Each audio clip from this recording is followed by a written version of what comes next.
The holidays are supposed to be joyful, but if you're dealing with Lyme disease and managing symptoms, it can be really hard, both physically and emotionally, to make it through. Today, I'm sharing all the strategies I actually use to get through the holidays with as little stress emotionally, physically, and mentally. I'll show you what you can do to get through the holidays with less risk of a symptom flare-up, including managing stress, travel, sleep tips, and so much more. So holidays can be really tough for people with Lyme disease. It presents a whole obstacle course of different things that are going to cause problems. First of all, there's more social pressure, not only to be there and be alert and be active with your family, but also sometimes to drink alcohol, eat sugar, and do habits that aren't going to serve you in your Lyme disease healing journey. I gotta take this off. So many people get in a very good routine where they're taking their supplements every day, they're having a morning routine, they have a breath work or a meditation practice, they have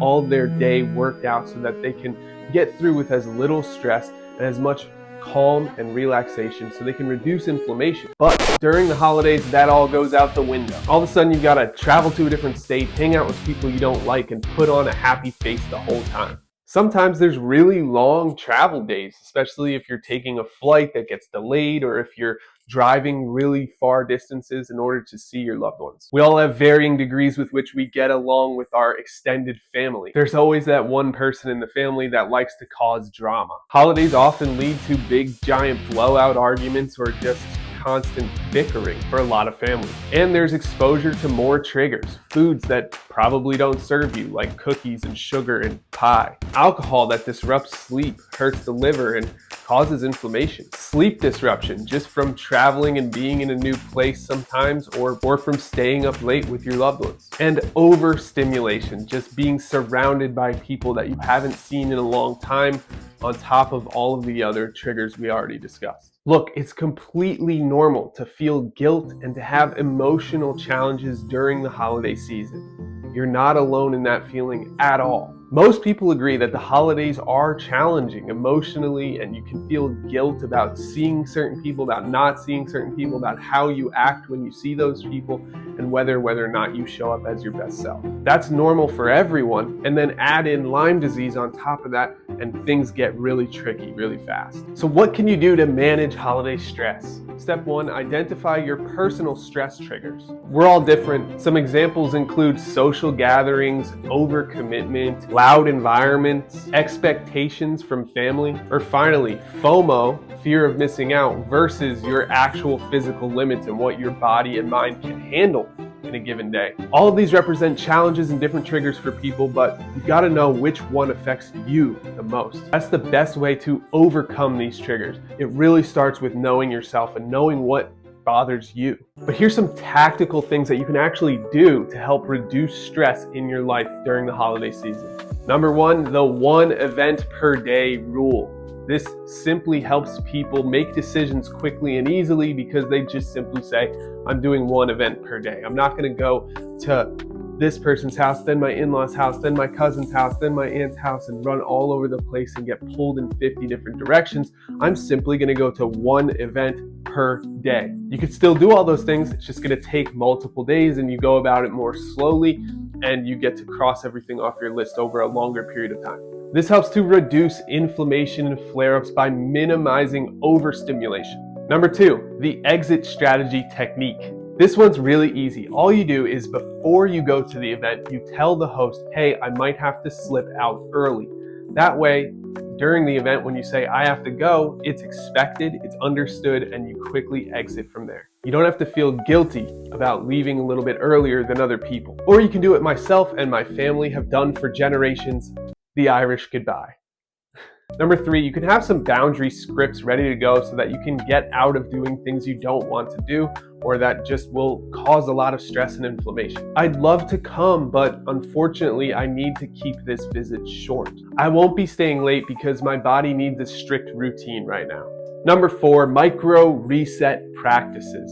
These help to calm the nervous system when you could be overstimulated or stressed out in a holiday season. This is really simple to understand and a lot harder to do, but if you can walk away from the group or exit the area where everybody is for a few minutes, just 2 minutes, to just do some breath work or go take a break outside, getting fresh air, getting a lot of air in your body and oxygen, taking deep breaths and allowing yourself to get calm and relaxed so that your nervous system can calm down, your inflammation can calm down, and you don't have a symptom flare up. All of this can help the vagus nerve and the nervous system stay calm in a rest and repair state rather than getting into a fight or flight, stressed out mode that causes more problems downstream. Just take a minute to breathe and gather your thoughts every now and then. And look, you don't have to feel guilty about any of this. It's okay to prioritize your health over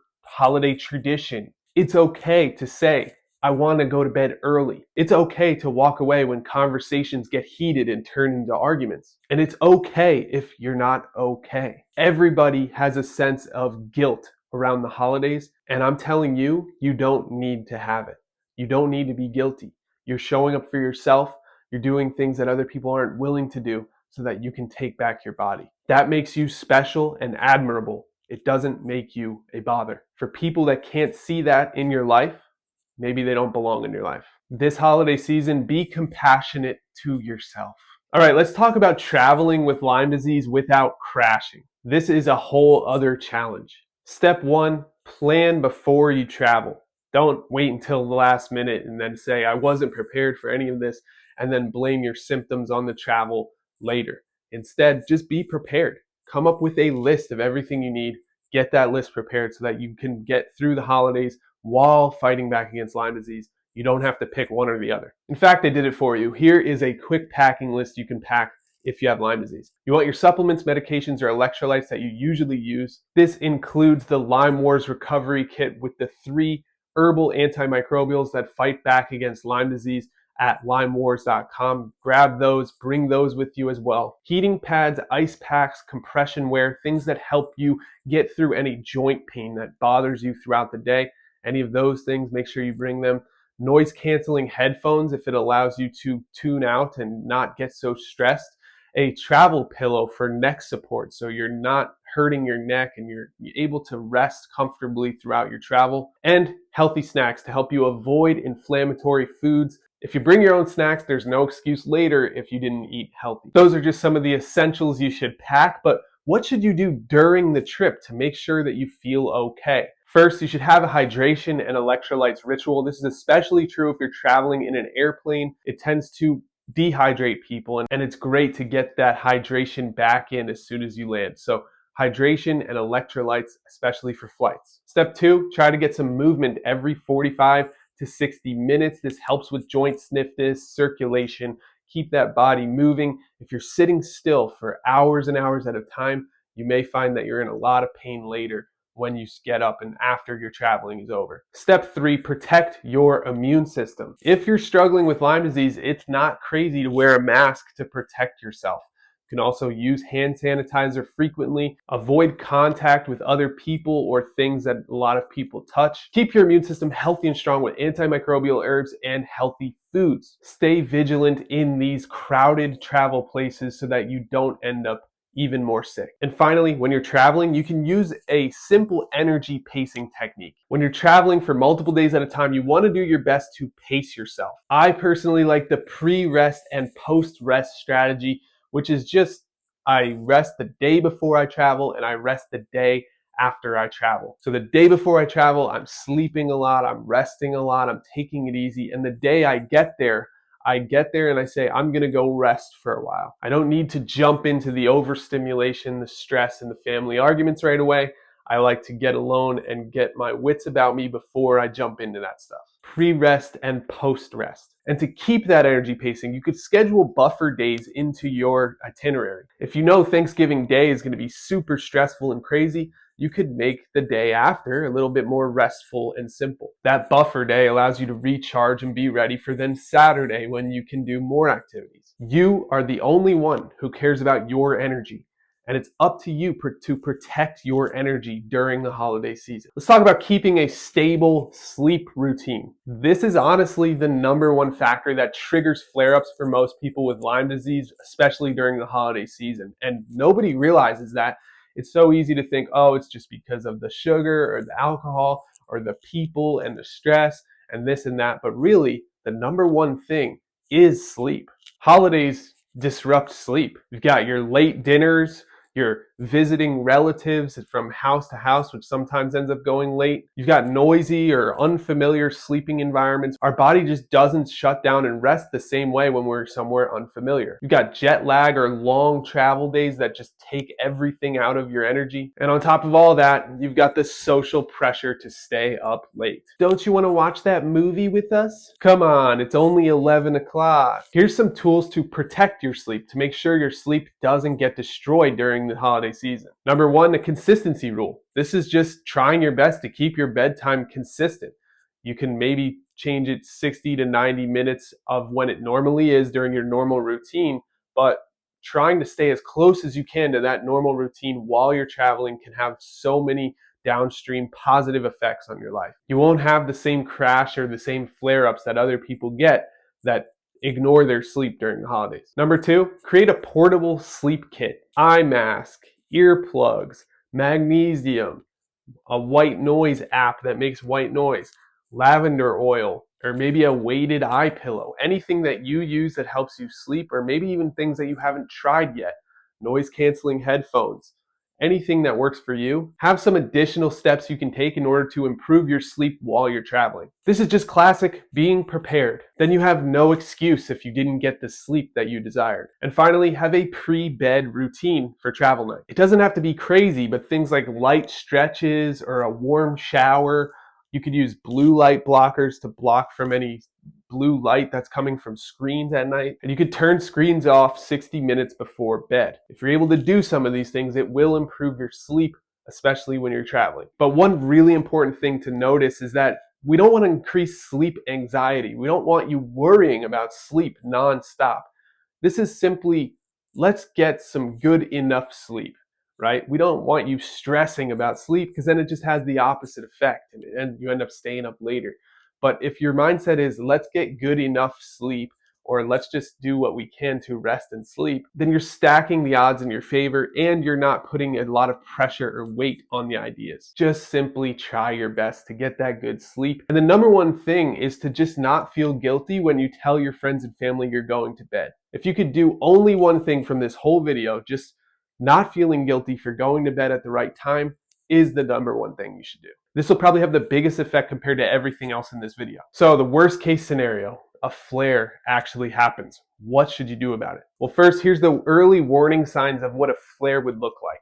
You'll get increased fatigue, joint pain, brain fog, light sensitivity, or mood shifts. So your normal symptoms just amplified for seemingly no reason, but the real reason is stress and travel. So here's the plan for if you experience a flare. This is a flare protocol. The first thing, we want anti-inflammatory foods. If you can eat whole plant-based foods for the entire time or for most of the time, you'll probably experience way less flares. Second, antimicrobial herbs. Using these in advance helps to improve the immune system response. It helps to help with detoxification, and it turns things around in your favor in the war against Lyme disease. Using these even when you travel can make sure that your immune system stays healthy and it keeps the Lyme microbes at bay. LymeWars.com for the best possible option. Number three, a rest day. Yes, even during the holidays, you deserve to rest. You don't have to go. No matter what everyone else is doing, it is okay to take a rest. Number four, gentle movement. Go for walks, light stretches, maybe some rebounding. Do some different exercises throughout the day to keep your blood circulating, keep things moving, keep your detox systems online. Number five, take your supplements every day. Sometimes it's easy to forget to take your supplements when you're traveling, but you've got to remember and you've got to bring them with you so that you can stay on your consistent supplement routine. All of this is especially important when you're dealing with a flare-up in symptoms while traveling. And finally, lower your schedule for the next 24 hours. If you start to experience a flare, just say, I'm going to take the next day off. I'm going to not travel tomorrow. I'm not going to go out with everyone tomorrow. Just do your best to clear out some space in your schedule so that you can get through that flare-up without adding more stress or more chances for symptom flare-ups. And it's really important to communicate a lot of this with loved ones, even if it feels like they don't get it. Simple phrases like, "My symptoms are acting up, I need a rest day," is totally fine, totally normal. Don't feel guilty for giving yourself that rest. "I need to rest right now, but I'll rejoin when I can." These simple phrases can protect your energy. They can allow you to communicate openly with your loved ones, and it can provide an out when you just need to feel okay. I remember my first Thanksgiving with Lyme disease. It was really hard. My family is big into drinking, so right away things were different when I said I'm not drinking. There was booze in the crowd, there was people pressuring me, but I stayed strong and I didn't drink any alcohol. I also didn't eat any dessert. It wasn't worth it to me to feel like garbage the next day, to cause symptom flare-ups, to have headaches and joint pain and brain fog the next day just because I wanted to have that 2 minutes of fun from a cake or from a pie or whatever it was. Instead, I was so proud of myself when I didn't succumb to all of those things and I stayed on the healing path. These decisions make or break your healing journey. These are the decisions that allow you to heal within 1 year versus 10 years. While it might not have been the most fun in the moment, I was so glad that I showed up for myself later on. You can enjoy the holidays with Lyme disease. It just requires planning and it requires self-kindness. That self-compassion is key. You don't need to feel guilty for showing up for yourself. The 3 key points to remember from this whole video: number 1, pace yourself. Number 2, protect your sleep. Number 3, listen to your body before symptoms escalate. And number 4, self-compassion, self-kindness, and less guilt. You don't need to feel guilt over the holidays or over missing anything. Fear of missing out is so real, but oftentimes you're not missing much, if anything at all. 9 times out of 10, it's better to get that high quality sleep than it is to stay up for another 2 hours watching a mediocre film with your family or drinking alcohol. And I hope nobody gets me wrong, social connection is amazing for our health. It's very good. But at the same time, overstimulation can really become a thing when we're constantly in those social situations, the pressure, the arguments, the family, the drama, all that stuff mixed together on top of Lyme disease symptoms, over-inflammation, overstimulation, and just an overall difficult time in your life can become even more difficult during the holidays with Lyme disease. It's Thanksgiving week, and I wanted to say I'm very grateful for your time and attention, for watching this video, and for checking out the other videos on my channel. I'm super grateful for you and for the ability and opportunity to serve you. So thank you so much, and enjoy your holidays. Comment your biggest holiday challenge below. I'll help you troubleshoot it.